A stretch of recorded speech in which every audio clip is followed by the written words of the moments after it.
जाने में ऐसी कंपनीज में, ऐसे बिजनेस में पैसा लगा रहे हो जो दरअसल हो तो सूद, लेकिन हम समझ रहे हैं हम कारोबार कर रहे हैं।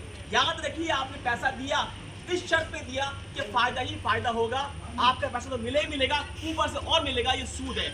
चाहे नाम इसका रख लीजिए गोली वाली लॉटरी रख लीजिए इसका नाम, या कुछ और नाम रख लीजिए, चाहे नाम ये रख लीजिए भाई मुझे पैसे दे दो मैं गाड़ी भरवाऊंगा, आपको 5,000 6,000 महाना या हर गाड़ी दूंगा, ये भी सूद है। बात समझ गए आप? तो चाहे अब नाम कुछ भी रख दे जाए वो सूद ही रहेगा। मिसाल देता हूँ मैं आपको, मैं अगर आपसे ये कहूँ शराब है, शराब हराम है ना भाई, हराम है, शराब हराम है। अगर शराब का नाम बदल के जो है मैं कोई बढ़िया नाम रख दूँ, इसका नाम रख दूँ मैं शरबत वाजे मान लेते नाम रखते हैं, हालांकि वो एक अलग की चीज़ है, या हम मान लीजिए उसका नाम जूस रख दें तो क्या हलाल हो जाएगी? सूअर का नाम बकरी रख दें क्या हलाल हो जाएगा वो? नहीं। तो किसी चीज़ की शक्ल बदल देने से वो हलाल नहीं होती, उसके अंदर जो चीज़ पाई जाती है उस पर चेक किया जाता है वो हलाल है या हराम है। तो एक बात। दूसरी बात जो बहुत खतरनाक आज के वक्त में है उस बात करनी, वो है सट्टा। सट्टे की दो किस्में आज जिसमें नौजवान बड़े मुलविस हैं, दो किस्में हैं। एक है गेम की किस्में, एक है गेम्स, दूसरी है कंपनी से पैसा लगा के। पहले मैं गेम्स की बात कर लेता हूँ, ये बहुत आम है। गेम्स के अंदर कोई भी गेम वीडियो, मतलब चाहे वीडियो की शक्ल में हो चाहे किसी और शक्ल के अंदर हो, उस गेम पर पैसा लगाना इस शर्त पे कि कुछ होने या कुछ ना होने पर पैसा हारना या जीतना। पहले मैं यही बात कर लूँ थोड़ी सी, सट्टा आखिर होता क्या है? सट्टा बेसिकली ये है कि जहां ना आप कोई सामान खरीद रहे, ना कोई आप सामान बेच रहे, ना कोई चीज़ आप किराए पे दे रहे, ना अल्लाह ताला ने जो आपको सलाहियतें दी हैं, जो टैलेंट दी है, जो नॉलेज दी है, जो स्किल्स आपके पास में, उसका इस्तेमाल करके आप कुछ कमा रहे। बस क्या हो रहा है कि आप किसी बात के होने या ना होने पर, यानी बाई चांस, यानी चांस के होने या ना होने पर पैसा लगा रहे हैं, वो क्या हो गया? सट्टा। हम सब जानते हैं कि सबसे आसान चक्र सट्टे की जो है, तो मैंने सिक्का उछाला बोला शेर है या बकरी, बताओ भाई शेर आया, मान ली मैंने इसके सामने इनका बकरी आई, पैसे लगाए, ये हार गए, मैं जीत गया। ये क्या है? यानी किसी बात के होने या ना होने पर। एक दूसरे एग्जांपल हम जानते हैं, आजकल T20 वर्ल्ड कप चल रहा है अभी भी, उसके अलावा T20 बहुत आम है। हम आए दिन नौजवान पैसे लगा रहे हैं, बताओ भाई तो कौन टीम जीतेगी, कौन सा खिलाड़ी कितने पैसे कितना रन बनाएगा। तो ये जो पैसा लग रहा है किसी बात के होने या ना होने पर, किसी चीज के होने या ना होने पर पैसा सिर्फ आना और पैसा जाना, ये सट्टा है। सट्टे के बारे में अल्लाह ताला ने क्या फरमाया? सट्टे फरमाया ने कि ये जुआ शराब सट्टे जैसे लिखा हुआ है, ये सब शैतानी काम है, और इनके जरिए शैतान जो है हमारे में आपस में तोड़ पैदा करना चाहता है, नफरत पैदा करना चाहता है। नफरत क्यों? मिसाल के तौर पे मैंने किसी साथ सट्टा खेला, मैं पैसा हार गया, तो अब मेरा दिल टूटेगा, मुझे उससे नफरत पैदा होगी जिसने मेरे पैसे जीत लिए। मेरे घर में लड़ाइयाँ होगी, आज मेरे बीवी बच्चे इन्हें खाने के लिए नहीं मिलेगा, वो मुझसे लड़ेंगे, मैं उन्हें मारूंगा, कल शराब भी पीऊंगा, चुरा के भी लाऊंगा, फिर लगाऊंगा पैसा में। सट्टा एक लत है, जिसे एक बार लग जाए, जो हार जाए वो फिर इसलिए खेलता है कि काश मैं जीत जाऊं, काश मैं जीत जाऊं, फिर वो उधार भी लेता है, फिर पैसा लगाता है, चोरी भी करता है, फिर पैसा लगाता है। दूसरी बात यह है, इस्लाम ने इसको इसलिए हराम किया है, अगर किसी कौम के तमाम नौजवान सट्टा खरीदने लगे तो बताइए डॉक्टर कौन बनेगा, बताइए इंजीनियर कौन बनेगा, बताइए लॉयर कौन बनेगा, बताइए प्लम्बर कौन बनेगा, बताइए इलेक्ट्रिशियन कौन बनेगा, बताइए कौन करेगा वो काम जिसकी हमें सुबह शाम जरूरत पड़ती है, कौन कारोबार करेगा। जब हम ये काम नहीं करेंगे तो हम डिपेंड किस पे हो जाएंगे? किसी और पे, यानी कोई और कौम, कोई और लोग ये काम कर रहे होंगे, फिर हम भीख मांगनी पड़ेगी, भाई डॉक्टर मेरा इलाज कर दे, भाई वकील मेरा केस लड़ ले, हमारे पास सलाहियत नहीं होंगी। यानी समाज के अंदर हम कोई प्रोडक्टिविटी पैदा नहीं कर रहे होंगे, कोई अच्छाई पैदा नहीं कर रहे होंगे, इसलिए इस्लाम ने इसको हराम कर दिया। तो अब ये सट्टा जो है, चाहे वो क्रिकेट पर लगाया जाए, क्रिकेट के नाम पे जो बड़े बड़े हमारे स्टार्स हैं, क्रिकेटर्स हैं जो ऐड कर रहे हैं, टीम बना ले यार, इरफान पठान भी ऐड कर रहा है, एक टीम बना के हम पैसा लगा रहे हैं, ये सब हराम है। चाहे ड्रीम 11 खेल लीजिए, माई प्ले 11 खेल लीजिए, माई 11 खेल लीजिए, या कुछ और नाम रख लीजिए। इस तरीके से एक गेम है एविएटर, इस तरीके से कैसीनो, लूडो और मुख्तलिफ किस्म के गेम है जहाँ हम पैसा लगा रहे हैं, सब सट्टा है, सब हराम है। इसके बाद में एक बात और करना चाहता हूँ, और वो बात यह है कि बहुत सी कंपनीज बन गई हैं, जो कंपनीज आपसे कह रही हैं कि हमें पैसा दो, हम कमा के आपको देंगे, कि भाई आप क्या बिजनेस करते हो कि हम बहुत पैसा देंगे आपको, कम से कम 30% 40% के हम रिटर्न देंगे आपको, यानी अगर आप 1 लाख रुपये दे रहे हो तो हम महाना आपको 20,000 रुपये 30,000 रुपये तक देंगे। भाई तुम काम क्या करते हो? क्योंकि हम काम करते हैं शेयर ट्रेडिंग का। किस चीज़ का? शेयर ट्रेडिंग का। या हम काम करते हैं फॉरेन एक्सचेंज ट्रेडिंग का। अब ये क्या चीज़ें हैं, ये आमतौर से नहीं पता होती। वो कहते ये है कि हम कंपनी के शेयर खरीदते हैं और बेचते हैं, उससे पैसा कमाते हैं। अब देखिए दो बातें हैं, शेयर खरीदना ऐसी कंपनी के जो खुद कंपनी सही काम करती है, यानी जायज़ प्रोडक्ट बनाती है, सही है, गलत नहीं है। लेकिन दो तरह की ट्रेडिंग होती है, एक तो ये है कि मैंने कंपनी का आज शेयर लिया, रिलायंस का शेयर लिया, टाटा का शेयर लिया मैंने, या किसी और कंपनी का शेयर लिया, मारुति का शेयर लिया मैंने, होंडा का शेयर लिया, अब 2-3-4 दिन बाद मेरा शेयर बढ़ गया, मैंने बेच दिया, तो इट इज इन्वेस्टमेंट। यानी जैसे हम घर खरीद के डाल दें और घर की बढ़ जाए बेच दें, ये ऐसा है। लेकिन जो कंपनी काम कर रही है वो ये काम नहीं कर रही है, वो कर रही है intra day trading. Intra day trading इसका मतलब यह है कि ना कोई शेयर खरीदने का, ना कोई शेयर पास आने का, बल्कि क्या होगा, स्टॉक मार्केट के अंदर हर कंपनी के शेयर के प्राइस हर लम्हा अप्स एंड डाउन हो रहे हैं, अप्स एंड डाउन हो रहे हैं। उस अप्स एंड डाउन में पैसा लगाना, ना शेयर आएगा ना शेयर जाएगा, सिर्फ प्राइस के घटने बढ़ने पैसा लगाना, वो इंट्राडे ट्रेडिंग हुआ है। इसमें होता क्या है, इसके अंदर मैं आपको एग्जांपल दूं, इसमें ट्रांजैक्शन इस तरह की भी होती है कि आपके पास शेयर नहीं है फिर भी आप बेच सकते हो। बताइए, अगर आपके पास गेहूं नहीं है, चावल नहीं, बेच दोगे आप? नहीं बेच सकते, पर वहाँ बेच सकते हैं। क्यों? वहाँ पे सट्टा है। वहाँ पे क्या है, जो आप शेयर लोगे वो आज ही बिक जाएंगे। होता क्या है, ना कोई शेयर खरीदता ना कोई बेचता। बस मैंने अगर शेयर खरीदे, मान लो 100 शेयर खरीदे मैंने, 100 रुपये एक था, 10,000 रुपये के। अब मैं इंतजार कर रहा हूँ कि काश इसके प्राइस बढ़े, बेच दूंगा। शाम होते होते मैं चला, उसका प्राइस कितना हो गए, 90 रुपये हो गए। अगर मैं नहीं बेचूंगा तो स्टॉक एक्सचेंज में ऑटोमेटिकली बिक जाएगा, यानी मेरा ब्रोकर जो मेरे यहाँ पे काम कर रहा है वो बेच देगा। तो क्या हुआ, मैंने लगाया 10,000 रुपये, अब शेयर कितने बना, 90 रुपये का, तो 10 रुपये घट गए। तो मेरे 10 रुपये क्या करेगा मेरे, वो 100 गुना 10, 1,000 रुपये काट के कहना भाई तुम्हारा नुकसान हो गया। यानी ना शेयर आए ना गए, सिर्फ प्राइस घटा और प्राइस बढ़ा और नुकसान या फायदा हो गया। ये सट्टे की प्योर किस्म है। सट्टे किसी भी लिहाज से भी है। अल्लाह रसूल ने फरमाया कि उस चीज का सौदा मत करो जो तुम्हारे कब्जे में ना हो। यानी आपने फरमाया कि जब तक सामान तुम्हारे कब्जे में ना आ जाए तब तक वो सौदा आगे ना करो। तो शेयर ना हमारे नाम में ट्रांसफर होते, ना हमारा उनका कब्जा होता, ना हमें ऑनरशिप मिलती। बस कहने के नंबर पे पैसा लगाया और वो बिक गया। तो ये बेसिकली सट्टे किस्म है। दूसरी चीज जो है वो कंपनी कहती है हम कर रहे हैं फॉरेन एक्सचेंज। क्या कर रहे हैं हम?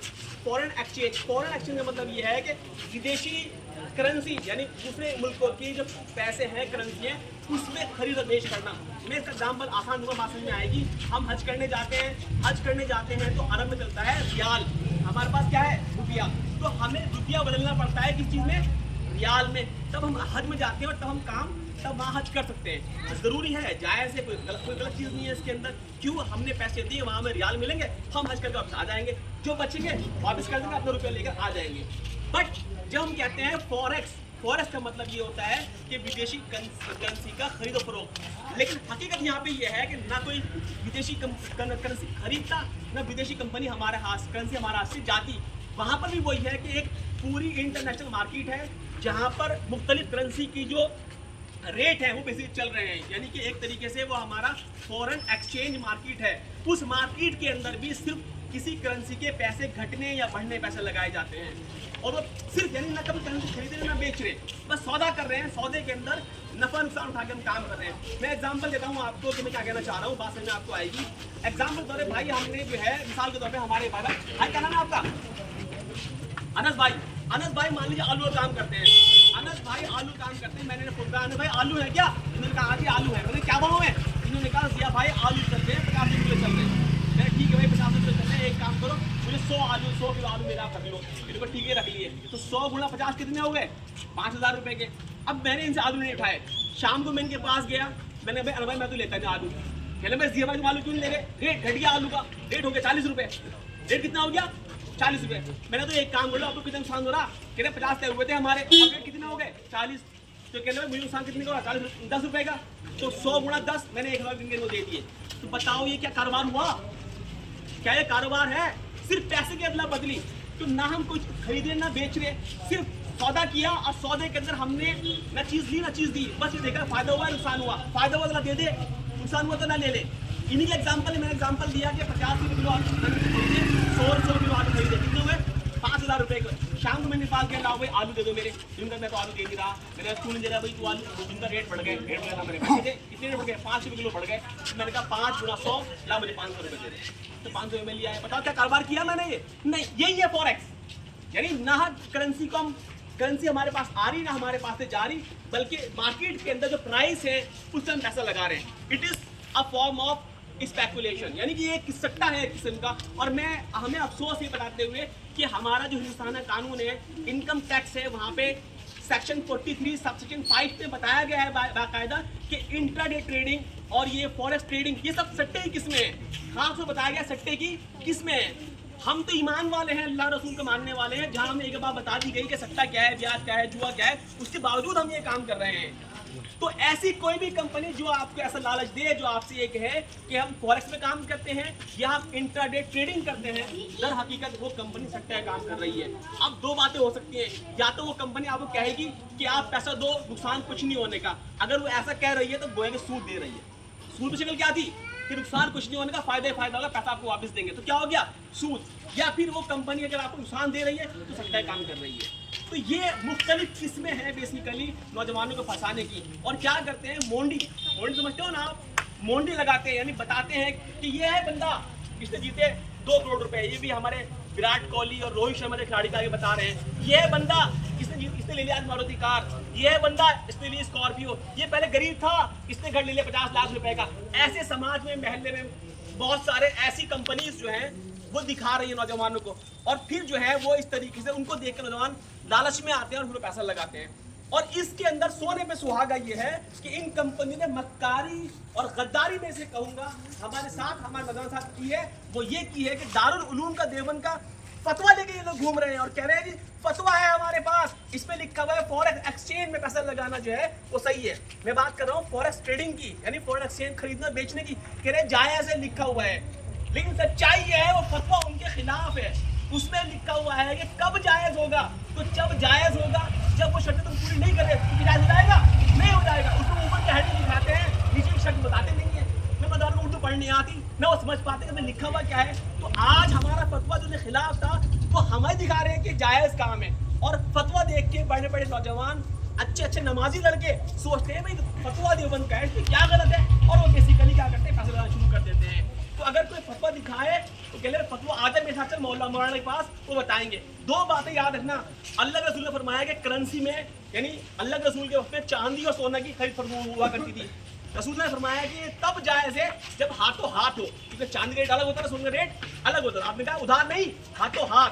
एक शब्द और है, वो क्या कि उस पर कब्जा आना चाहिए। यानी अगर मैंने सोना के बदले चांदी ली तो चांदी मेरे पास आए, सोना मेरे पास से जाए। यही 2 बातें लिखी हुई है उसमें लिखा हुआ है कि फॉरेन करेंसी की लेन देन जायज है, बशर्ते की नकद हो, बशर्ते की लेने वाले ने देने वाले को अपनी करेंसी का अदला बदली की हो। अब ये बात कोई नहीं बता रहा, चूंकि वहाँ अदला बदली हो ही नहीं रही, तो ये धोखा दिया जा रहा है हमारे नौजवानों को, हमारी कौम को। इसलिए मेरे भाइयों, मेरे दोस्तों, ऐसी किसी भी कंपनी चक्कर में ना आना। मैं आपको एक अफसोसनाक वाक़या बताऊं, मेरी मजबूरी है, मैं नाम नहीं ले सकता, लेकिन हमारे ही एक दूर के जानने वालों के दरमियान में एक लड़के ने सट्टा खेला और फिर एक दिन की खबर आई इसकी। आए दिन अखबारों में ये बात आ रही है कि किसी नौजवान ने पैसे चुराए और लगा दिए, और फिर वो किसी न किसी शक्ल में जो है बीमार हो गया, हार्ट अटैक हो गया, या उसका खुदकुशी उसने कर ली। जब मुझे बताइए, अगर मेरे घर में मेरे पास में 2 करोड़ रुपए रखे हैं और 2 करोड़ रुपए में से मैं 90 लाख रुपए अगर हार जाऊँ तो मेरी क्या कैफियत बनेगी। मेरे घर में 4 जवान बहनें बैठी हैं और मैंने उनके लिए जो है 20 लाख रुपए कमा के रखे हुए थे, और मैं लालच में आके 20 लाख रुपए लगा दूँ और 20 लाख रुपए हार जाऊँ, बताइए मेरी कैफियत क्या होगी। तो असल में होता क्या है कि नौजवानों को दिखाने के लिए, ये चाहे बड़ी बड़ी कंपनी हो जो जिनका ऐड इरफान पठान या विराट कोहली या फिर इस तरह के हमारे स्टार्स कर रहे हैं, या महल्ले में आने वाली बहुत सी कंपनी जैसे QFX, नाम सुना होगा आपने, QFX, YFX, इनका एक और TLC नाम से इनका जो है करेंसी एक और आई है। ये सब सट्टे की फॉर्म है। एक और बात मैं यहाँ लास्ट बात अर्ज कर दूँ, वो बात यह है कि क्रिप्टो करेंसी नाम से अगर आपने नहीं सुना है तो मैं बता रहा हूँ, बहुत सारे नौजवान जरूर सुना होगा। क्रिप्टो करेंसी का मतलब यह है कि किसी कंपनी ने अपने ऑनलाइन कुछ सिक्के लॉन्च कर दिए जो basically technically mathematically computerise system के कुछ मैथमेटिकल कैलकुलेशन वो जनरेट होते हैं, उनकी वैल्यू जीरो है, उन्हें लॉन्च कर दिया। अब कहते हैं जिन्हें खरीद लो, क्यों खरीद लो कि कल को इनकी वैल्यू बढ़ेगी। भाई क्या गारंटी है बढ़ेगी, कोई सोना है, कोई चांदी है, क्या चीज़ पर वैल्यू बढ़ेगी, तो तुक्का है। अगर लोग उसकी यकीन करने लग जाएं, खरीदने लगे तो वैल्यू अप होने लगती है, लोगों यकीन उड़ जाए तो ग्राम गिर जाती है। तो होता यह है कि हम उसे पैसा लगाते हैं, हमारे पैसा हमारा हाजिर चीज होती है। तो इस तरह की कोई भी फॉर्म, चाहे वो वीडियो गेम, चाहे वो गेम की शक्ल में हो, चाहे वो फॉरेन करेंसी फॉरेन एक्सचेंज की शक्ल में हो, चाहे वो इंटरनेट ट्रेडिंग की शक्ल में हो, चाहे वो क्रिप्टो करेंसी की शक्ल में हो, या किसी और शक्ल में हो, ये तमाम चीज़ें इस्लाम में नाजायज़ है। या तो सूद की कैटेगरी में फॉल करेंगी या वो सट्टे कैटेगरी में फॉल करेंगी। तो हमारा यह आपसे जो बात हमने की है, समझाने का मकसद है वो यही है कि हम जगह जगह जाके अपने नौजवानों की बात बताने की कोशिश कर रहे हैं कि धोखे में ना आओ। धोखे में क्यों ना आओ? क्योंकि हम ईमान वाले हैं, और ईमान वाले के साथ में ये बात शर्त है वो कामयाब तब होगा जब अल्लाह की मर्जी मानेगा। और ईमान के साथ में हलाल कमाई ईमान के होने या ना होने का बेसिकली सबूत है। हदीस में आता है जिस इंसान ने हराम खाया ना उसकी नमाज कबूल होगी, ना रोजा कबूल होगा, ना हज कबूल होगी, ना ज़कात कबूल होगी। बताइए क्या बचेगा उसका। यहाँ तक कि अल्लाह रसूल ने फरमाया कि जो माल, जो गोश्त हराम कमाई से पलेगा वो जहन्नुम में ही जाएगा, वो जहन्नुम के ही लायक है। तो आखिर हमें क्यों अपनी आखिरत बर्बाद करनी, क्यों दुनिया बर्बाद करनी। लालच बुरी बला है, हम सब जानते हैं, लेकिन बात करने का मकसद हमारा ये है कि गलत फहमी में, ना समझी में, कोई इन कंपनीज के चक्कर में, इन बिजनेस चक्कर में, इन गेम चक्कर में ना पड़ जाना। जो पढ़ रहे हो अल्लाह से तौबा करो, वापस रुजू करो, अल्लाह से माफी मांगो, अपने नौजवानों को बचाओ, अपनी कौम को बचाओ, वरना हमारी कौम का मुस्तकबिल ये होने वाला है नौजवान ना डॉक्टर बनेंगे, ना इंजीनियर बनेंगे, ना साइंटिस्ट बनेंगे, ना मिस्त्री। पहले कहते थे मुसलमान मिस्त्री बहुत अच्छा होता है, लेकिन जब लड़के लत में पड़ जाएंगे जुआ खेलने, कौन मिस्त्री बनेगा? कोई मिस्त्री भी नहीं बनेगा। क्या तो सच्ची है, उस पे काम कर ले, मैं भी काम कर लूंगा। हमारे अंदर टैलेंट्स, जो स्किल्स नेचुरली हमारी कम्युनिटी डेवलप हुआ वो ही मर जाएगा। तो आने वाले वक्त में क्या होगा कि हमारी कम्युनिटी के अंदर इस जुआ सट्टा की बुनियाद पर शराब भी फिर आम होगी, चोरी भी आम होगी, तमाम बुराइयां इसके अंदर आम होगी।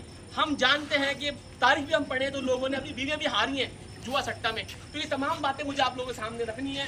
मेरी बात आपने बहुत तवज्जो सुनी, मैं इसके लिए अल्लाह ताला का शुक्र अदा करता हूँ, आपका शुक्र अदा करता हूँ। साथ में ये बात कहना चाहता हूँ, अगर जो बातें मैंने रखी कोई बात सही में नहीं आई हो तो आप मालूम कर सकते हैं, मैं उसको इंशाल्लाह उसका जवाब दूंगा, ताकि हम ये चाहते हैं वो दिल मुतमईन हो जाए। वाक़िअतन अल्हम्दुलिल्लाह रब्बिल आलमीन।